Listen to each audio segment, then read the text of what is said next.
Guys আজকের ভিডিওতে Franklin পড়েছে অনেক বড় একটা বিপদে। মানে কি শিনচ্যানকে কারা কিডন্যাপ করে নিয়ে চলে যায় এবং কিডন্যাপাররা ফ্র্যাঙ্কলিনকে কল করে বলে টনি স্ট্রাইকের নতুন যে 7টি রোবট আছে সেগুলো ব্লাস্ট করে দিতে, মানে ওর পুরো প্ল্যানটা ডিফিউজ করে দিতে। আর ফ্র্যাঙ্কলিন এটা করতে চাচ্ছিল না, এবং শিনচ্যানকে বাঁচাতে হলে এটা তো করতেই হবে। টনির বাসাতে যেই ডক্টরটা প্রতিদিনই যায় তার ড্রাইভারকে মেরে ড্রাইভার সে যে টনিকে মারতে যাবে, মানে কি টনিকে মারতে না, এখান থেকে টনির পুরো প্ল্যানটা ডিফিউজ করতে। আজকে ভিডিওটা অনেক বেশি ইন্টারেস্টিং হতে চায়, তাই জন্য ফুল ভিডিওটি দেখো, কোনো ধরনের স্কিপ না করে। আজকে ভিডিওটা অবশ্যই তোমরা ভিডিও লাইক এবং চ্যানেলটি সাবস্ক্রাইব করে দিও আগে থেকে। আর আমি জানি তো তোমরা অবশ্যই করে দিয়েছো এতক্ষণে, যারা যারা এখনো করোনি তারা জলদি করে ভিডিওটি লাইক এবং চ্যানেলটি সাবস্ক্রাইব করে দিও। চলো শুরু করা যায়। হ্যালো হোয়াটসঅ্যাপ গাইস, কেমন আছো সবাই? আশা করি সবাই অনেক বেশি ভালো আছেন। আজকে ভিডিওটা খুবই ইন্টারেস্টিং হতে চলেছে, কারণ আজকের ভিডিওতে আমরা অনেক বেশি রিস্ক নিতে যাব। কারণ গাইস আজকের ভিডিওতে রিস্ক নিতে যাব, কারণ আমরা সমস্ত কিছু খুলে বলেছি তোমাদেরকে আগে, এবং আমি আজকে পুরো পার্টটাতে তোমাদেরকে দেখাবো। আর গাইস হ্যাঁ, তোমরা তো সকলেই জানো যে শিনচ্যানকে কিডন্যাপ করে নিয়ে গিয়েছে কিছু ডাকাত দল, এবং তাকে আমরা আজকে ফিরিয়ে নিয়ে আসার চিন্তা ভাবনা করবো। তাই জন্য গাইস আজকে আমাকে একটা ডাকাত দলের মিটিং আছে, এবং ওখান থেকে আমাকে ডাকা হয়েছে যে কি করলে ফ্র্যাঙ্কলিন শিনচ্যানকে বাঁচাতে পারবে। তাই জন্য আমরা এখন তাড়াতাড়ি করে চলে যাব, এবং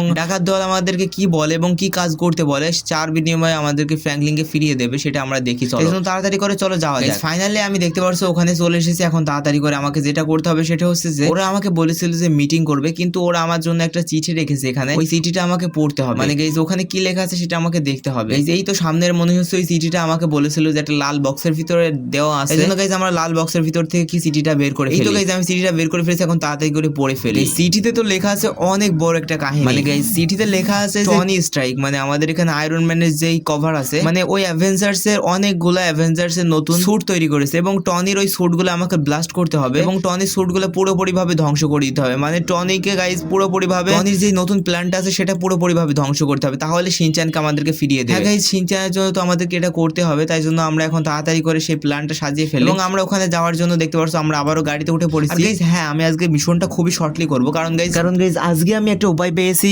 টনির বাড়িতে ঢোকার জন্য। মানে গাইস আমি যদি টনির বাড়িতে চলে যাই, তারপরে যদি আমি সমস্ত কিছু ধ্বংস করে দিই, ওর সিসিটিভিতে আমার সবকিছু দেখে ফেলবে এবং আমাকে ও পরে এসে ধরবে। তাই জন্য আমি একটু অন্যরকম টাইপে করে ওকে আমি মারবো। মানে গাইজ আমি একটু অন্যরকম টাইপ বলতে তোমাদেরকে প্ল্যানটা ভালোভাবে খুলে বলি। আসলে গাইজ আমি প্ল্যান করেছি যে টনি স্ট্রাইকের বাসাতে অনেক দিন ধরে একটা ডক্টর যায়, সেই ডক্টরটাকে আমি খুব ভালো করে চিনি, এবং সেই ডক্টরটা টনির বাড়িতে প্রতিদিনই যায়। তাই জন্য আমি প্ল্যান করেছি যে ওই ডক্টরটার ড্রাইভার হিসাবে আমি চলে যাবো। মানে গাইজ এখানে দেখতে পাচ্ছ আমি চলে এসেছি, এবং টনির ড্রাইভারটা দেখতে পাচ্ছ এখানে স্মোকিং করছে। আর গাইজ এখন আমি ওদেরকে মানে গাইজ ওকে আমি একটু চলে যেতে বলবো, আমার সাথে ওর একটু কথা আছে সেই কথা বলবো। মানে গাইজ ওকে আমি একটু আমার সাথে যেতে বলবো, এবং আমি বলবো যে ওকে একজন ডাকছে। তাই জন্য গাইজ ওকে আমি এখান থেকে একটু সাইডে নিয়ে আসবো, এবং গাইজ ওকে মেরে ওর সমস্ত জামা কাপড় আমি এখান থেকে পরে ফেলবো, তাহলে টনি ড্রাইভার মানে গাইজ ডক্টরের ড্রাইভার আমি হয়ে যাবো।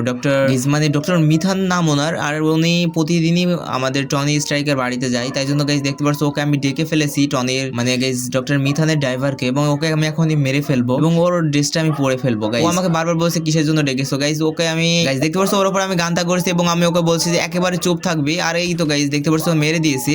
এখন আমাকে যেটা করতে হবে সেটা হচ্ছে রোলস রয়েস, মানে গাইজ গাড়িটার চাবি নিতে হবে এবং এর ড্রেসটা পরে ফেলতে হবে। ফাইনালি ওর মতো কপি একটা ড্রেস পরে ফেলেছি, এবং গাইজ এখন আমাদেরকে যেটা করতে হবে সেটা হচ্ছে যে এখন তাড়াতাড়ি করে আমাদেরকে চলে যেতে হবে, এবং গাড়িতে গিয়ে বসতে হবে, এবং গাড়িতে গিয়ে বসে থাকতে হবে কিছুক্ষণ। যখন আমাদের ডক্টর চলে আসবে তখনই আমাদেরকে তাড়াতাড়ি করে ওকে নিয়ে চলে যেতে হবে। তাই জন্য গাইজ দেখতে পাচ্ছ আমি গাড়িতে উঠে পড়েছি, আর গাইজ কিছুক্ষণ আমি গাড়িতে বসে থাকবো, কারণ গাইজ ও না আসা পর্যন্ত আমরা তো যেতে পারছি না, এবং ওর সাথে আমি গাড়িটা নিয়ে ভিতরে প্রবেশ করব, এবং গাইজ ওখান থেকে ওর প্ল্যানটা পুরোপুরি ভাবে ধ্বংস করে দেব।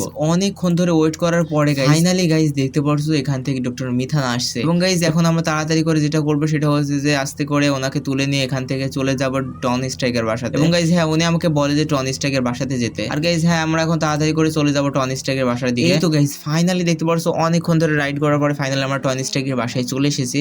এখন তাড়াতাড়ি করে ভিতরের দিকে প্রবেশ করি। গাইজ ফাইনালি দেখতে পারছো আমি টনি স্ট্রাইকের বাসার ভিতরের দিকে প্রবেশ করে ফেলেছি। এখন তাড়াতাড়ি করে আমাদের গাড়িটা এখানে পার্কিং করতে হবে, মানে গাইজ আমাদের গাড়িটা এখানে তাড়াতাড়ি করে থুয়ে দিতে হবে, এবং টনি স্ট্রাইকের সাথে ডক্টর মিথান কথা বলতে যাবে, এই সুযোগে ওর সমস্ত অ্যাভেঞ্জার্স এর পাওয়ার গুলো আমাকে নষ্ট করতে হবে। গাইজ দেখতে পারছো টনি স্ট্রাইকের বাসার উপরে ছাদের উপরে দেখতে পারছো গাইজ ওখানে দাঁড়িয়ে আছে ডক্টর মিথান। এখন আমি তাড়াতাড়ি করে গাড়িটা এখানে করে থুয়ে দিয়েই তো গাইজ দেখতে পারছো গাড়িটা স্ট্যান্ড করা হয়ে গেছে। এখন তাড়াতাড়ি করে আমাদেরকে যেটা করতে হবে সেটা হচ্ছে যে তাড়াতাড়ি করে লুকিয়ে লুকিয়ে ভিতরে প্রবেশ করতে হবে, মানে গাইজ টনি স্ট্রাইকের গ্যারেজের নিচেই সবকিছু আছে ওর। আর গাইজ এটা সমস্ত কিছু আস্তে আস্তে করতে হবে, কারণ কেউই যাতে না জানতে পারে। আর গাইজ এই বিষয়টা আস্তে আস্তে যেতে হবে, কারণ এই বিষয়টা যদি কেউ জেনে ফেলে যে ফ্র্যাঙ্কলিন এই কাজ করেছে তাহলে তো অনেক বড় একটা লোকসান হয়ে যাবে। আর গাইজ শিনচানকে বাঁচানোর জন্য আমাকে এটা করতে হবে। আর গাইজ আমি চেয়েছিলাম এটা করবো না, কারণ গাইজ আমি ডাকাত দলের সাথে পারছি না কোনোভাবে, ওরা অনেক বড় একটা গ্যাং এবং ওরা সবকিছু ওখান থেকে কন্ট্রোল করছে। আর গাইজ দেখতে পাচ্ছ আসলে এখানে অনেকগুলো অ্যাভেঞ্জার্স আছে। আর গাইজ এটা তো মনে হচ্ছে টনি স্টার্কের কোনো শত্রুই হবে এবং যে আমার বন্ধুকে মানে শিনচানকে কিডন্যাপ করে নিয়ে চলে গেছে। এখন তাড়াতাড়ি করে নিচের দিকে যাই। এখন আমাকে যেটা করতে হবে সেটা হচ্ছে যে টনি স্টার্কের এই সকল প্ল্যান গুলো ধ্বংস করার জন্য আমাকে স্টিকি বোম লাগাতে হবে এখানে। গাইজ দেখতে পাচ্ছ একে একে আমি এখান থেকে সমস্ত কয়টাতে স্টিকি বোম লাগিয়ে ফেলেছি। এখন আমাকে যেটা করতে হবে সেটা হচ্ছে যে তাড়াতাড়ি করে আরো ভিতরে চলে যেতে হবে এবং ওর যত ইনফরমেশন আছে সমস্ত কিছু চুরি করে নিতে হবে এবং ওখান থেকে ওগুলো ব্লাস্ট করে দিতে হবে। এই তো গাইজ এখান থেকে দারুণ ভাবে দরজাটা দেখতে পাচ্ছ খুলে গিয়েছে। এখন তাড়াতাড়ি করে আমরা এর প্ল্যান গুলা ডিফিউজ করবো এবং গাইজ এর মানে টনি স্টার্কের যে ফাইনাল রোবটটা এই যে এটাকে আমরা এখন তাড়াতাড়ি করে ধ্বংস করে ফেলবো একেবারে। এই তো গাইজ দেখতে পাচ্ছ এটাতে আমরা স্টিকি বোম লাগিয়ে ফেলেছি। এখন তাড়াতাড়ি করে আমরা বাইরে চলে যাবো। কিন্তু গাইজ আমরা তো বাইরে চলে এসেছি, এখন আমাদেরকে একটা কাজ করা হয়নি, সেটা হচ্ছে আমাদেরকে এর ইনফরমেশন গুলো নেওয়া হয়নি এবং ইনফরমেশন গুলো ব্লাস্ট করা হয়নি। এই তো গাইজ এখানে কিছু আছে, এগুলো আমরা একটু তাড়াতাড়ি করে স্টিক বোম লাগিয়ে দিই। এই তো গাইজ দেখতে পাচ্ছি স্টিকি বোম লাগানো হয়ে গেছে। এখন তলে আবারও আমাদেরকে যেতে হবে, কারণ গাইজ ওর তলে ফাইনাল যে মেমো গুলো আছে ওগুলো আমাদেরকে ডিলিট করতে হবে এবং তাই জন্য গাইজ তাড়াতাড়ি করে আমরা দেখতে পাচ্ছি তলে চলে এসেছি এবং আমাদেরকে এখান থেকে বাম সাইডে যে এইগুলো আছে এইগুলো আমাদেরকে করতে হবে তাড়াতাড়ি করে ব্লাস্ট। এই জন্য দেখতে পাচ্ছি আমরা স্টিক বোম 3টা লাগিয়ে ফেলেছি। এখন তাড়াতাড়ি করে আমরা এখান থেকে বেরিয়ে চলে যাই এবং গাইজ আমরা এখন থেকে বেরিয়ে চলে যাব, কারণ গাইজ এখন আমাদেরকে তাড়াতাড়ি করে গাড়িতে গিয়ে বসতে হবে। যদি এখনই তাড়াতাড়ি করে ডক্টর মিথন চলে আসে তাহলে তো অনেক বড় একটা ঝামেলা হয়ে যেতে পারে। এই জন্য গাইজ তাড়াতাড়ি করে আমরা দেখতে পাচ্ছি উপরের দিকে উঠে পড়েছি এবং গাইজ ফাইনালি আমরা গাড়িতে এসে বসে পড়েছি। এখন গাইজ দেখতে পাচ্ছ আমাদেরকে যেটা করতে হবে সেটা হচ্ছে যে গাড়িতে বসে থাকতে হবে ডক্টর মিথনের জন্য। গাইজ ফাইনালি দেখতে পাচ্ছ ডক্টর মিথন আবার চলে এসেছে এবং গাইজ ডক্টর মিথনকে নিয়ে আমরা আমাদের বাসার দিকে চলে যাচ্ছি। গাইজ এই তো সময় এখন আমাদের ব্লাস্ট করার সময় চলে এসেছে। এই তো গাইজ ব্লাস্ট করে দিয়েছি এবং দেখতে পাচ্ছ গাইজ কত সুন্দরভাবে ব্লাস্ট হয়ে গিয়েছে। আর গাইজ টনিকে আমি সরি জানাচ্ছি, কারণ গাইজ আমি এটা নিজে নিজে করতে চাইনি। আর গাইজ দেখতে পাচ্ছ বাড়িটা পুরোপুরি এভাবে আগুন ধরে গিয়েছে। এখন তাড়াতাড়ি করে আমাদেরকে এখান থেকে পালিয়ে যেতে হবে, কারণ এখানে থাকলে গাইজ ড্রাইভারকে সন্দেহ করতে পারে টনি। এই জন্য গাইজ তাড়াতাড়ি করে চলে যায়।